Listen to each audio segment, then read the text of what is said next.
This week on the Nittany Dispatch, we discuss Penn State's Orange Bowl and college football playoff semifinal matchup against Notre Dame.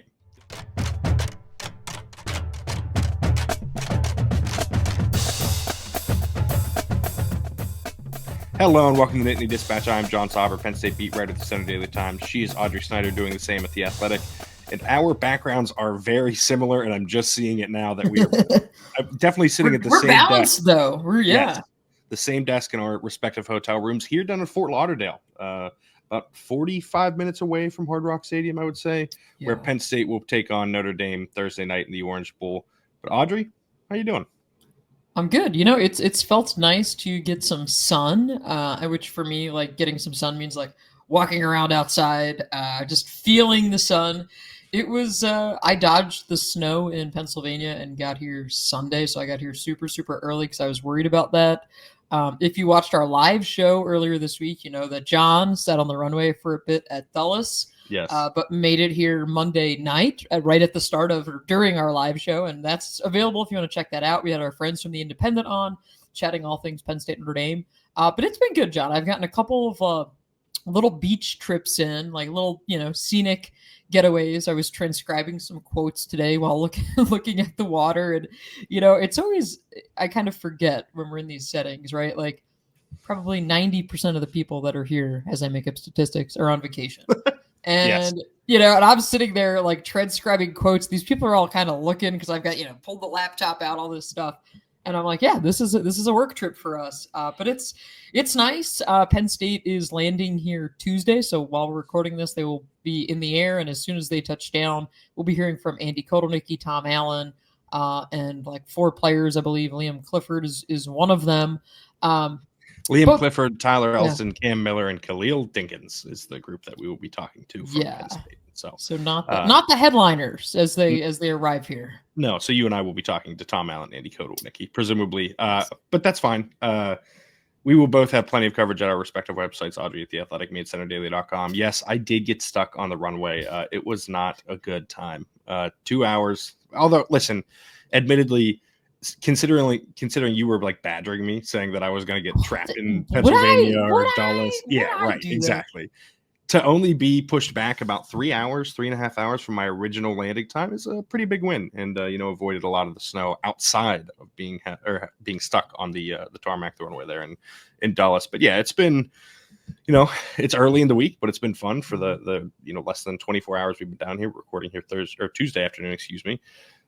This is the biggest Penn State matchup in a long time, and we will have you covered here at the Nittany Dispatch. And if you would like, give us those 5-star ratings on Apple Podcasts. Those really help us out. Leave those reviews there as well. If you're watching on YouTube, hit the thumbs up button down below. Hit the subscribe button. I believe we are now over 1,500 subscribers. We appreciate all of you.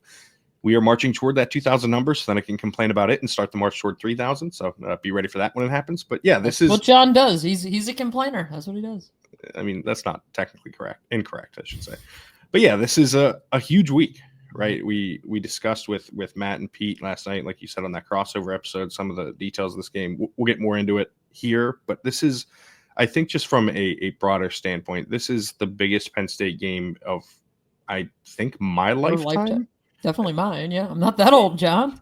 I mean, you're like 86. Well, yeah, I mean, 94. Like I was born in 89, so I have no recollection of 94. Yeah, okay. I guess you could technically say that 94 season, but yeah, I don't remember. Yeah, I was, as I like to point out all the time, I was born in 95, so I have no recollection of any of those things because I didn't exist at that moment. But yeah, this is as big as it gets, right? Until the next one, if they win this one, and then that will be that. But I don't think.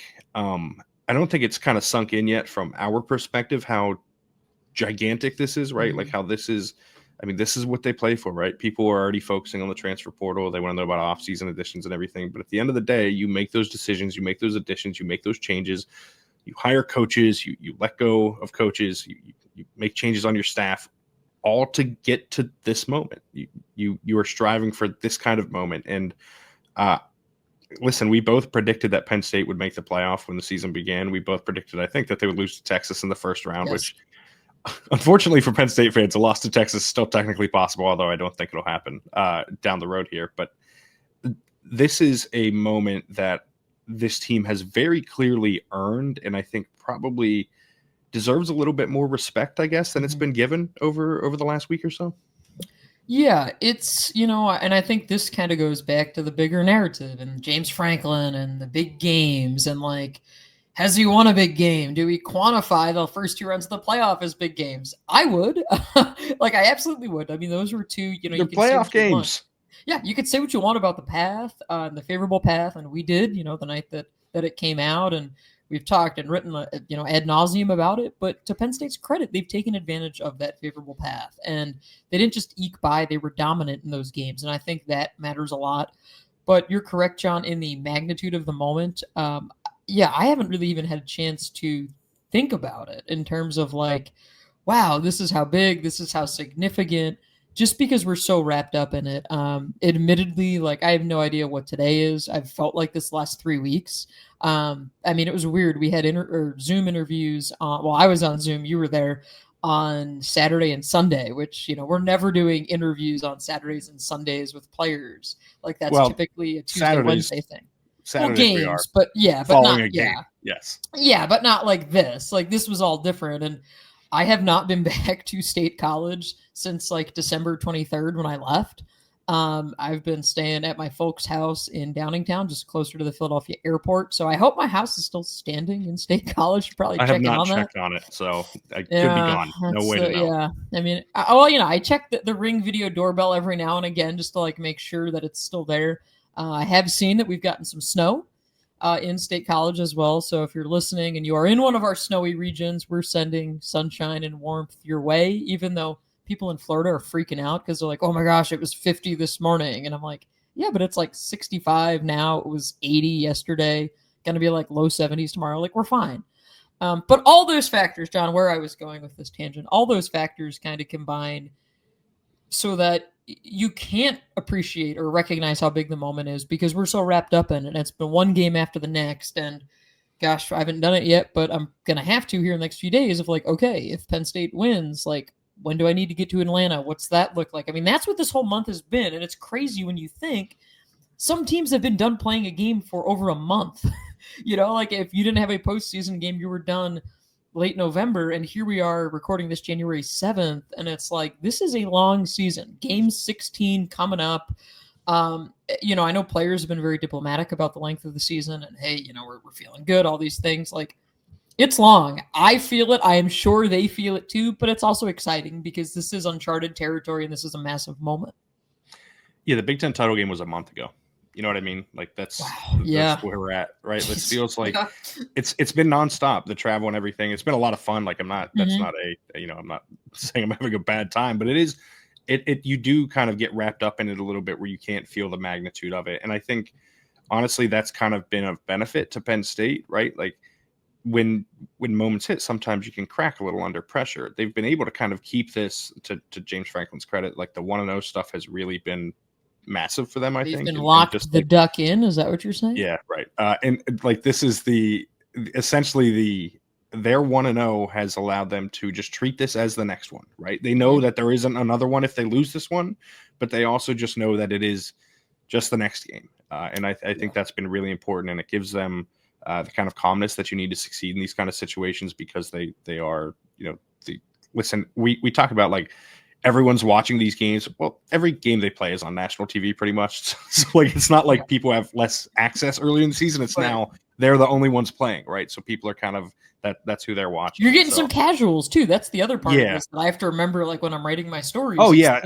It changes our job too, right? You get a little more descriptive. Like I found myself like when I would describe Tyler Warren later in the season, you become a little bit used to like people know who he is. And that's not like less people that are reading your stuff now know who he is than they did a month ago, just because there are people that are maybe casually following along. And listen, if you're one of those people and you're listening or watching this podcast, we appreciate you for joining us for this ride through all this. But yeah, it just changes things. I don't know if it's better or worse, but it changes how you cover the team. I'm sure it changes routine a little bit for them too, because you go from 7 days to like 8 or 9 days.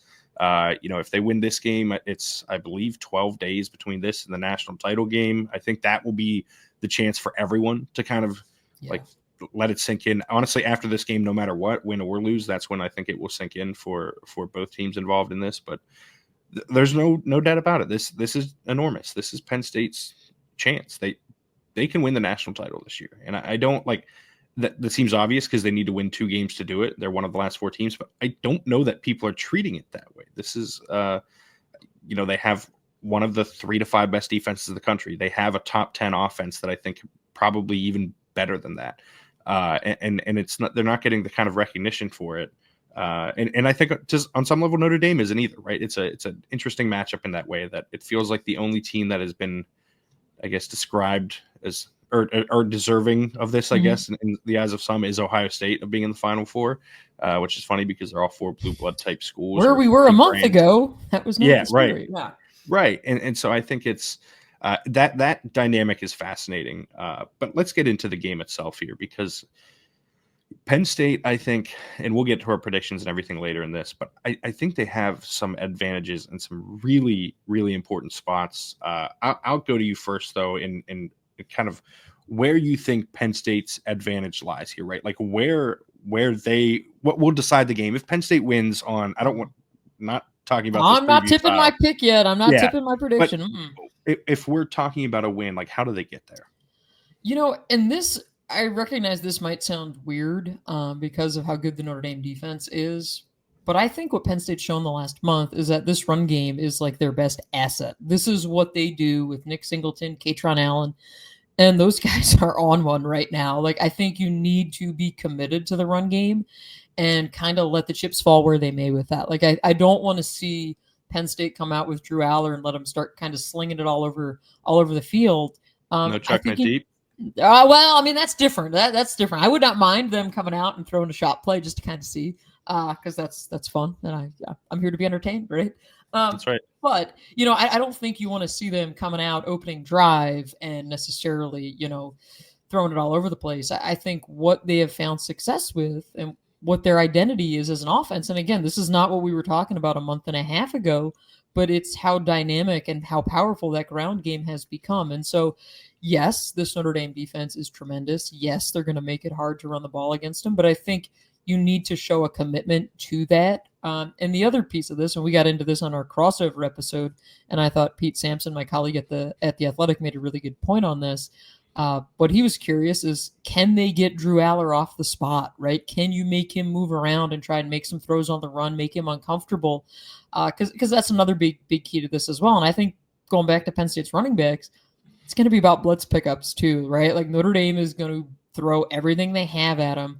So how do those guys hold up in that area as well? Because so much of this season for both of them, both the running backs, has been about, becoming complete backs and catching passes. And the pass pro piece is going to be huge in this game.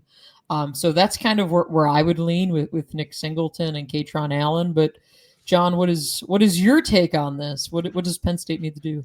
No, I think just to touch on what you said real quick, like, I think you're right. I think Penn State's biggest advantage there is that Andy Kotelnicki excels at creating advantages for the offense. It's not like he's coming into this expecting Notre Dame to rush 4 the entire game, right? Like, I think he knows what's going to happen. Well, if he is, they've got a bigger issue. Yes, they do.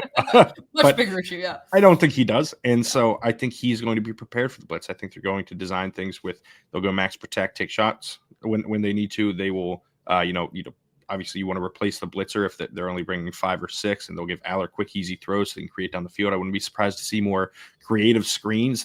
That's not just to the running backs, by the way. That's to Tyler Warren. That's to wide receivers getting the ball out quick. I would anticipate Andy Kotelnicki being a big factor in that too. And that's kind of why I don't think they'll go away from the pass game, because I think they'll just change the passing game and they'll make it potentially a bigger part of the offense, because there are more answers there when Notre Dame's going to bring as much pressure as they do. That being said, I wrote about this over on CenterDaily.com for our key matchups that I do with Josh Moyer, friend of the podcast, of course. And the matchup that I chose was Penn State's run defense against Notre Dame's rushing offense. And it's because, and I'll read you, I know this is going to be me listing some numbers here, but I think it's important context for the how good Penn State's run defense has been when they're facing opponents that are not like well equipped to throw the ball, right? Like these one-dimensional offenses. So West Virginia, C.J. Donaldson and Jaheim White this season combined for 1,579 yards. Against Penn State, they had 75 yards on 20 carries. Wisconsin's Tawee Walker, who has since committed to Cincinnati, had 864 yards on 190 carries, 22 for 59 against Penn State. Jonah Coleman of Washington, 193 for over 1,000, 11 for 24 against Penn State. Darius Taylor, 200 for 986 for Minnesota, 17 for 58 against Penn State. And of course, Ashton Genty goes for 2601 on the ground this year, 30 for 104 against Penn State. Like every time they play these teams, and by the way, Donaldson from West Virginia has since committed to Ohio State. Like these are like high level backs. Yeah. Yes, like they're legitimate high level backs. And Penn State has held them to worse than they usually do when they don't have to worry about the passing game as much. And they don't have to worry about the passing game that much, right? Like I think Notre Dame probably has more talent at wide receiver than Penn State does, but Riley Leonard is a far worse passer than Drew Aller is. And frankly, like none of their pass catchers are as good as Tyler Warren. They have leaned into that running game, and Jeremiyah Love is coming into this banged up severely banged up. Yeah, like banged up is like being kind. He did not. When have you ever been kind, John? Well, that's actually a pretty good point, but I will be right now. But Love was like very like he was moving gingerly in the videos we saw from Notre Dame's practice. Big bulky brace on that knee. Yeah. Yeah. And Pete said like he wouldn't be surprised if it's the kind of like they see two carries for 4 yards for Love in this game. Then they go to Jadarian Price and Riley Leonard as the two like focuses of the running game. And if that's the case, like that's cutting down one of the weapons that Penn State has to worry about. And all of a sudden you're looking at like a two-headed monster. Yes, Leonard is a quarterback and he will scramble for some of those yards. I would be like Tom Allen is going to be prepared for those scrambles right there. I would guess they're going to spy. We'll see how much Abdul Carter plays. We've all seen it on Twitter. He's not exactly acting like someone who isn't going to play in this game. Are you a Star Wars guy? Like, can you translate these for me, John? Okay, because I am not a Star Wars person. I have no idea. Essentially, he is like comparing himself to Darth Vader. Before he became Darth Vader, when he was Anakin Skywalker, recovering and then comes out as Darth Vader. This so like a big more powerful, okay, more powerful, stronger, all that stuff.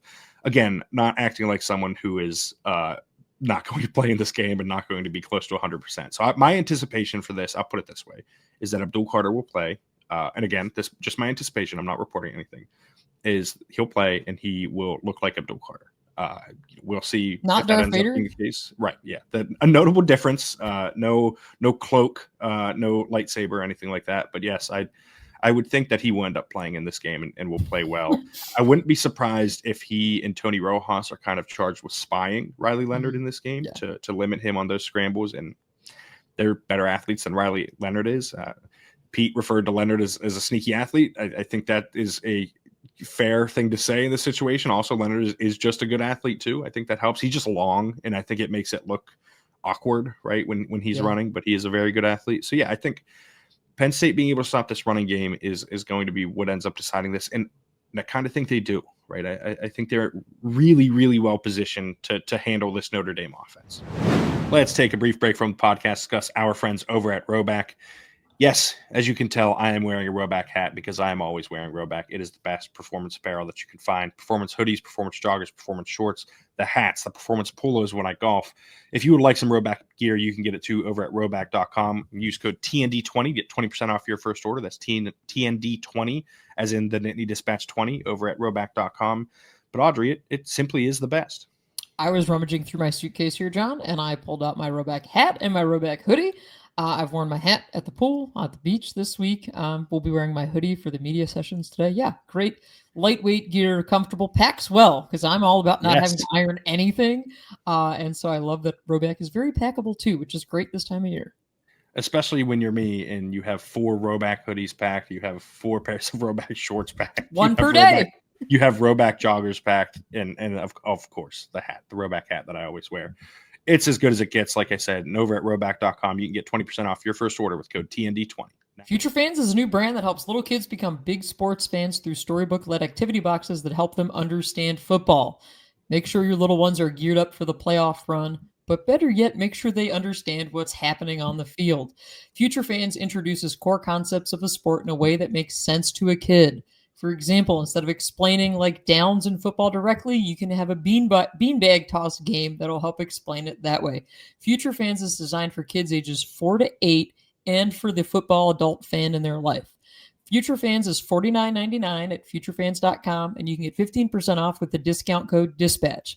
That's $49.99 at futurefans.com and 15% off with code DISPATCH. Now, back to the show. I want to peel this back a couple layers, John. One, it would be tremendously well played by Abdul Carter to get off the bus with a lightsaber Thursday night. Like that would be. Or like the Darth Vader mask, like wearing like cloak, something like something lean like into that. it. Yeah, like I hope there's something fun there. We'll be there when the team gets there, so we'll see it and let you know if that happens. But two, you talked about Notre Dame's receiving core. I thought James Franklin made some interesting comments this week regarding his own receiving core. And I pulled these up because I wanted to make sure that I had these accurate. I have a story up on The Athletic about the receiving core. And we both did write about this. And I remarked to Audrey, listen, we talk a lot on this podcast and we'll occasionally talk about what we're writing. We never compare notes with our writing. No. It is funny to me the tenor of both of the stories ended up being the same when neither of us knew what the other was writing about with these. James Franklin's, what I thought was super telling, and this was, I believe, Saturday when he spoke. And here's the quote I have pulled up in front of me. James Franklin said, and this is, again, regarding the wide receiving core, "We feel like the foundation is finally at a place where we can win at the highest level, and it's only going to get better. I think you're going to see a bunch of draft choices come out of that room." Now, a little bit of context. James Franklin was talking about how we're not giving the receiving core enough credit this year and that he feels like they've turned the corner and that he feels like they're a strength now. We saw Amari Evans put a nice game together against Boise State. There was a moment, and Franklin said that Amari has a superpower, of course, that being his speed. But he said that he's so proud of Evans because he's finally doing everything else correctly, right? He's blocking, he's being physical, he's making plays vertically down the field, all that, all the stuff that you want.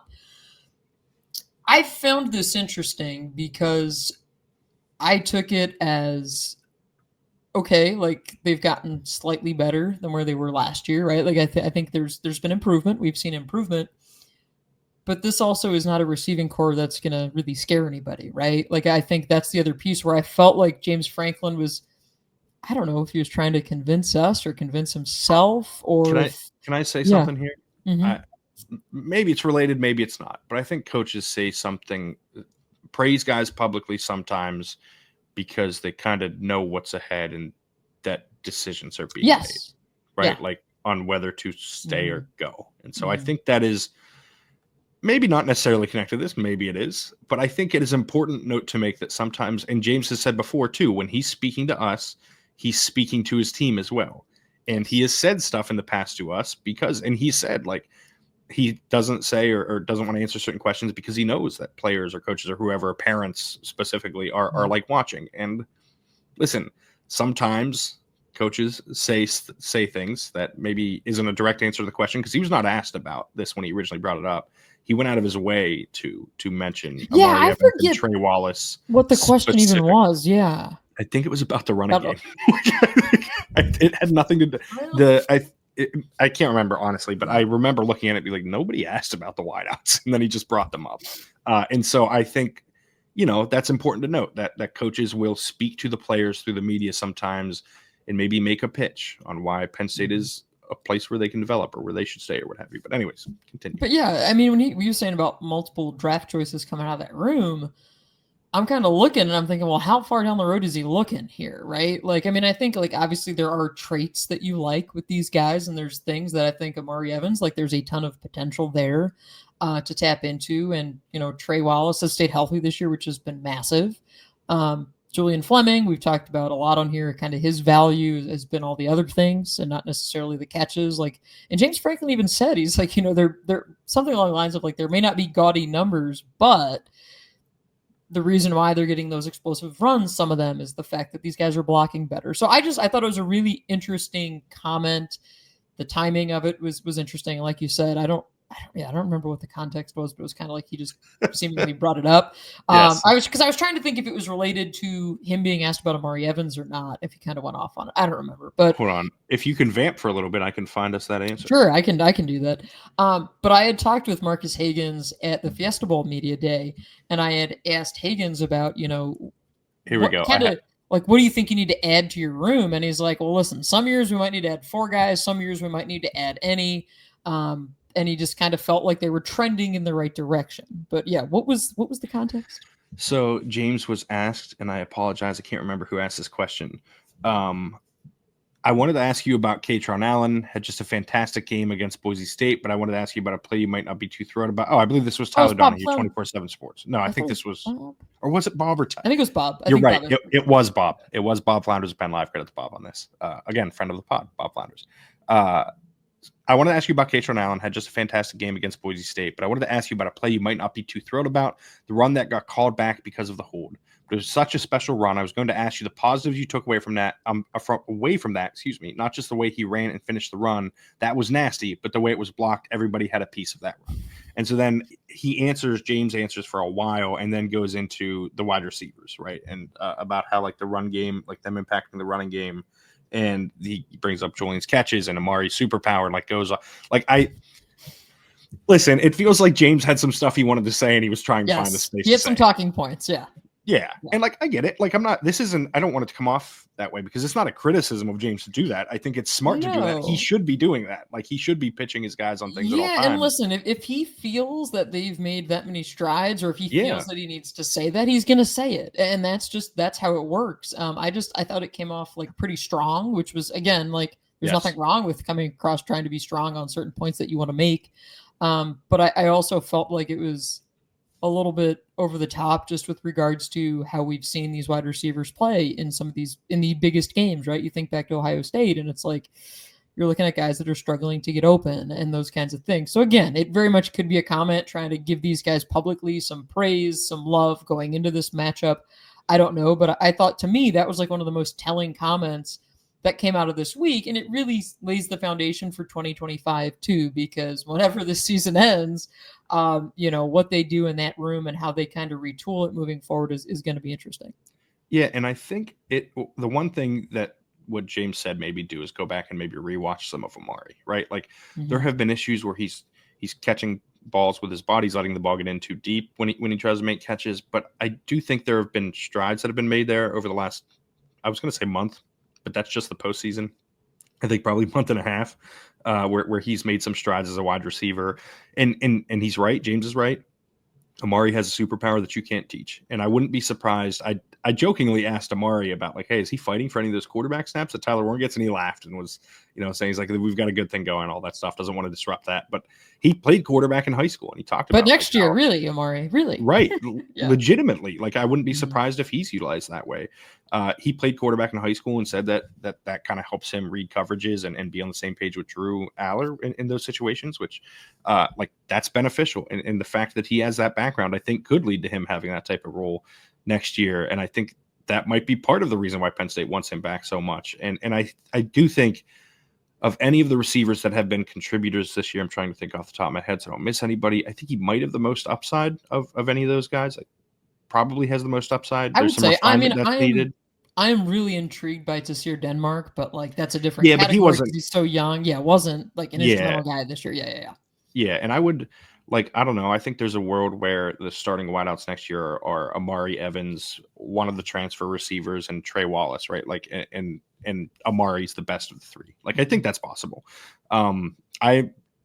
Like I said, when James does stuff like that, it does lead me to go back and rewatch things because it's like, okay, am I missing something, or is this like he's just kind of saying stuff? And I do think I probably was not giving Amari Evans enough credit for taking steps because development is not linear. It doesn't all happen in the offseason and then suddenly you come in game one and you are what you are the rest of the year. Guys get better throughout the season. They get better as they gain confidence, and I think Amari is definitely in that category of someone who's grown a lot this season, is made some pretty big strides, right? So I think he could be a legitimate. And by the way, Notre Dame plays man a wild amount. I think Pete said last night that the only team that plays more man against opponents than Notre Dame is Purdue, which, as he said, ruins the stat a little bit. But like it is like important to note that Amari Evans is going to get man coverage, and if he can win off the line of scrimmage, he's going to get open downfield, and he's going to have a chance to make some big plays in this game and be an important factor in it. Yeah, there's a chance for this receiving core and these guys to individually make a statement about themselves and the progress that they've made, and I think that's an important development. And you talked about next year. Well, Nick Singleton was asked again this week about his future, and he said he will make a decision again, like you said before, after the season ends, whenever that is. And James Franklin kind of was like, hey, if Nick, again, I'm paraphrasing here, but if Nick's going to get drafted, or if Nick wants to leave, like we're going to kind of pound the table for him to get drafted as high as he can. And I always like to bring this up because James Franklin does not try to like talk guys into reconsidering, right? Like if they Yeah. want to leave and they're hell bent on leaving, he's going to let them go. And that's very much how they've operated here the last 11 years. It's, listen, guys succeeding in the NFL helps this program, right? And this goes back to the receiving core in that I was talking to Phil Troutwine at Fiesta Bowl Media Day, and I said, like, when did you feel like you had your room in a really good position where, because again, you talk about people we're not talking enough about or under the radar, that offensive line certainly would fit the billing. And Troutwine said, yeah, it was last year. And he said, the fact that you then have Olu go out there and get drafted like he did, he goes, that's what people are always looking about is how many guys are you churning out at the next level? How are you doing that? Because that's what really helps your program elevate. So again, I mean, we've seen it time and time with running backs coming out of Penn State. We've seen it with the tight ends. We're seeing it now with the offensive linemen. James Franklin says we're going to be seeing it with the receivers here in the coming years. I mean, these are like all the things that you have to kind of just put these puzzle pieces together. But yeah, the running backs next year, that's going to be massive. I asked Kaytron Allen whenever we were in Arizona a week and a half ago about his future. And he told me, he was like, I'm not talking about that. I'm just here to talk about Boise State. So again, we'll see, because that's another interesting domino. But I mean, there's so many storylines right now at this point in the season. And that's why I think stuff gets lost a little bit, because Amari Evans, making that big play in the Fiesta Bowl, that's just one play in a game where Penn State's now on the doorstep of this historic moment, right? So it's easier where if Evans makes that play, say against Bowling Green, then we're all probably writing about it because it's Bowling Green week, and what does that win matter, So Yeah. I think those are just kind of some of the many storylines that are coming about right now. Yeah, and I think we'll talk about the running back situation when the season wraps up, but I do think that is the one kind of worth monitoring, because it could go. I mean, it's an evolving situation, right? Like we've talked about it on here before. I think things are probably different now than they were 3 weeks ago, right? For guys in the room, that things could change, decisions could change, where guys are going, like all of that stuff is up in the air. And I think it's a worthwhile discussion to have once the season ends. But yeah, this is. I don't know. It's an offense primed to make a splash, and it's a defense that has made splashes all year, and a defense that has kind of suffocated opponents all season, right? You point to Bowling Green, but like they tend to let the foot off the gas in the games that don't matter as much, and it happens. And they're not letting their foot off the gas. It's just a matter of those opponents are like playing a certain way that is conducive to dicing up the Penn State defense. Like Connor Bazelak for Bowling Green just didn't make mistakes, and that's how you beat Penn State's defense, is by being mistake-free and converting in close. And most college quarterbacks are going to make mistakes. Bazelak didn't really that day, and Penn State still won the game, as we have noted here many times. It is possible to lose to MAC opponents as well, and worse ones. Can happen. Yeah, and you can still end up in the college football playoff semifinal. But yeah, I think this defense is on another level compared to where it was a month and a half ago. That performance against Genty last week is like, I think, insane. Really indicative of where this group is at right now. And I think we can probably end with this discussion about the defense. But I just like, there's one offense in the country that I think can really get to it that's left. Like, I don't think Texas's offense is good enough for this. And it's just Ohio State. And it's only because Ohio State rediscovered Jeremiah Smith and Emeka Egbuka. Like, I think for a little bit they forgot that they were on the roster, or I don't know if it was Chip Kelly or Will Howard or Ryan Day, but I think someone forgot that they had those guys. And that has changed. I want to use them. Yeah, well, and they sure have. And they sure did against Oregon. But yeah, I think this Penn State defense is well equipped to handle anyone. And I don't know, if I were power ranking the top 4 teams in the playoff right now, I think it would be as it was when I was entering the postseason, with Ohio State, Penn State, Notre Dame, then Texas. I still think Texas is a bit fraudulent, but like I think this is the second best team left, and you know what? They're playing a team worse than them.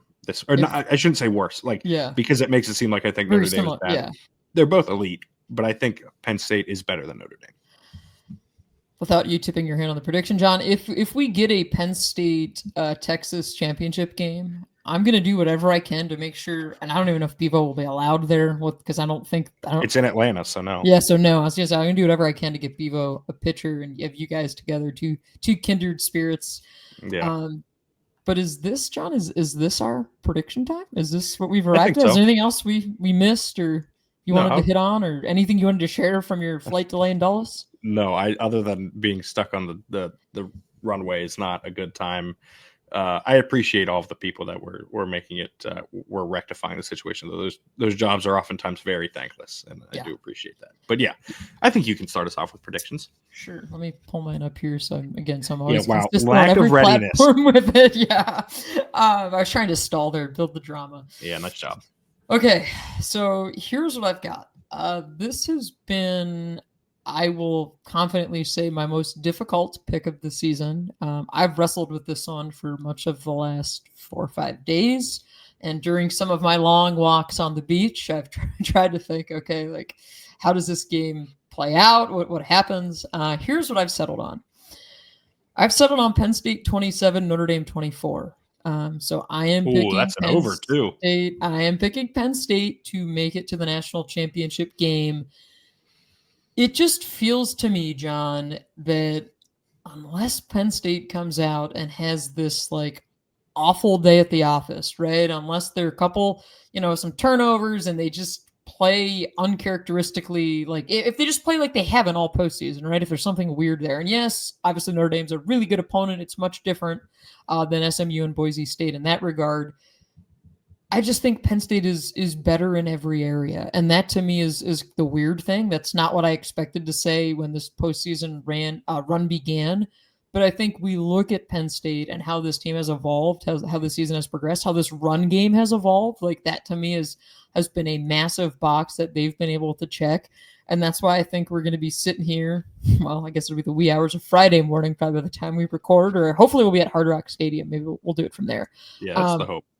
And I think we'll be talking about Nick Singleton and how he's had this moment and how Penn State is ready either for Texas or Ohio State. Man, Penn State, Ohio State in the national championship game would be a lot of fun to write about. That would be pretty wild. But yeah, I've got 27-24 Penn State.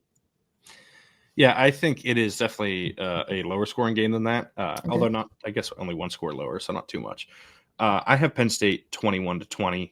I have also gone back and forth on this. It may not seem that way because I only have it as a 1-point win, but I do think Penn State is better in most areas in this game.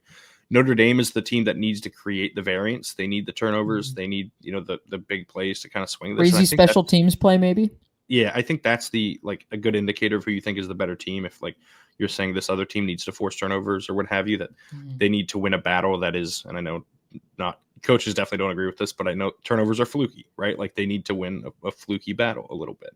And so I just think Penn State's better. I think and this is different. So if you look at my story on SenatorDaily.com, I have Tyler Warren as my MVP because I think he's going to have to win in one-on-ones. I think someone on Penn State's offense is going to have to win one-on-ones for this to work out in their favor, and I think they will. I think that's going to be an advantage. But for this, for who we're talking about the next day, I don't think it's Tyler Warren. I think it's, and I'm hedging here because it's based on a Tom Allen game plan, but it's whoever's spying Riley Leonard, right? It's Abdul Carter or Tony Rojas is my guess in this situation. Whoever is the guy that is charged with and tasked with slowing him down, not giving him those big runs, and creating those defensive stops for Penn State. I'll say just because I'm not going to be wishy-washy. I'll say it's Carter, but it could genuinely be either. So is it Abdul Rojas or Tony Carter? The way you're kind of combining the two guys. No, this. I'll say Abdul Carter because I'm going to stick to one pick here because I am a man of conviction. So I'll say it's Carter, and I think he ends up having a big day where he gets a sack, he gets a couple tackles for loss, and he has the kind of performance that leads to him going first overall in the NFL draft this year. It's that kind first of draft overall. too. You said yes. I think it's that kind of draft where a quarterback probably shouldn't go number one unless I guess maybe a former 5-star were to come out like a big arm. Oh no! I was gonna ask you. I can't think of anyone by name. We'll talk about that later. But no, I think that is it's lining up for Abdul Carter to be the number one pick in the draft. And I think he has the kind of game that puts you in those conversations. But as Audrey mentioned, that is where we will leave it today. We have some more work to do down here in Miami. You can find all of Audrey's writing over at The Athletic. You can find her on Twitter at OddSnyder4 and on Blue Sky if you search Audrey Snyder. You can find me on Blue Sky if you search John Sauber. You can find me on Twitter at John Sauber. You can find all of my writing at CenterDaily.com. That's CENTRE, as I have had to reaffirm to several people not used to the Center County down here with regards to the whole trip and everything. Like I said before, don't forget to leave those 5-star ratings and reviews on Apple Podcasts. Hit the thumbs up button down below. If you're watching on YouTube, hit the subscribe button as well. As again, we are very thankful for all of you listeners, watchers, whoever you are. It's been a lot of fun doing this season, as we, I think, are doing it about games probably further than most people anticipated. But It's been a great time. We will both have a lot of coverage from the game, at the game, before the game. We will be back here, as Audrey mentioned, post-game, ideally from Hard Rock Stadium. We'll see if that's feasible. But either way, we will have a podcast up for you following Thursday night's performance for Penn State when they take on Notre Dame in the Orange Bowl. Until then, thank you for tuning in. Have a great day.